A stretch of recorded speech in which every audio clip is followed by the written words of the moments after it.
and welcome to the Energy Connect studio at the World Utilities Congress 2023. I'm delighted to have sitting next to me Nirupa Chander, Vice President of Power Systems, Middle East and Africa at Schneider Electric, to come and talk about sustainability in the Middle East region. Thank you so much for joining me, Nirupa.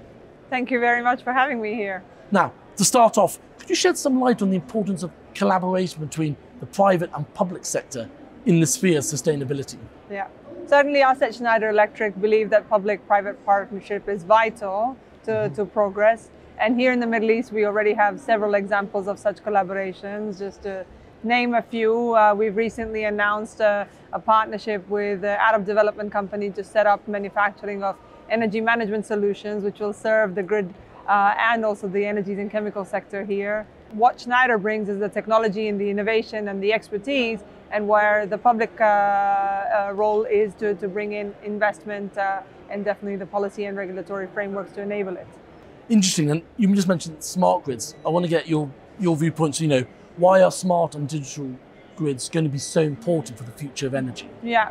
I mean, it's interesting. We're living in a very unique time in the energy transition. On the one hand, on the generation side, you can see more renewables coming in, which is intermittent, etc. So the energy system wasn't designed for that type of generation. It was previously just fired with fossil-based, but centralized and baseload generation. And then on the other hand, you also have a very active load management now with electric vehicles coming on, solar generation at consumer level also happening. So you're in this mix where both sides need to have a both bidirectional flow of energy, but also data. And that's where a smart grid system is enabling this interaction and helping drive more efficiency in the overall management of the grid.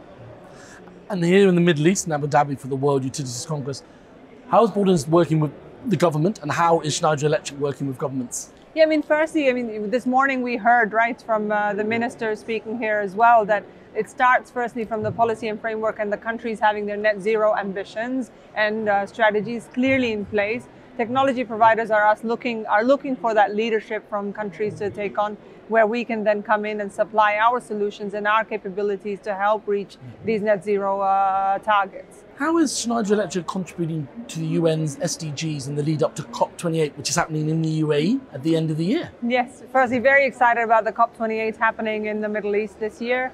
Schneider Electric embodies the UN sustainability goals as a core part of its strategy. We have a very clear sustainability impact framework, and you may have noticed the results in Q1. We're progressing really well on that agenda.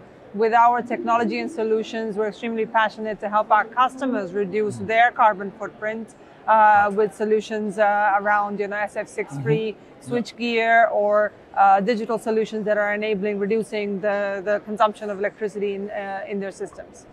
Really interesting to hear about what you're looking forward to at COP28. And around sustainability in particular, what is Schneider Electric looking to do for the rest of the year, but also going forward? So sustainability is at the heart of everything that we do. Really looking forward to COP28 this year. Our main focus is obviously to decarbonize our own operations, which we're super committed to, and at the same time also develop partnerships with our customers around their sustainability agendas.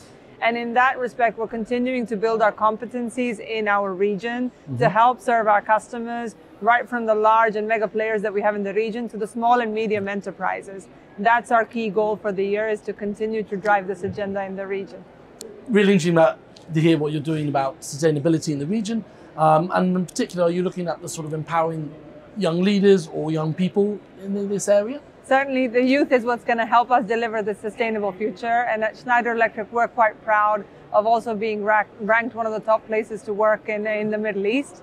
So we've also launched a global initiative called Next Gen Go Green, where we're inviting students to come in with their disruptive ideas on smart cities and smart energy solutions. That's really interesting to hear. And just want to thank you for coming down to the Energy Connect studio and talking about sustainability and where you see the future of energy going. Thanks very much. Thank you very much. Thanks everyone for watching. I'll bring you more studio interviews in the coming days.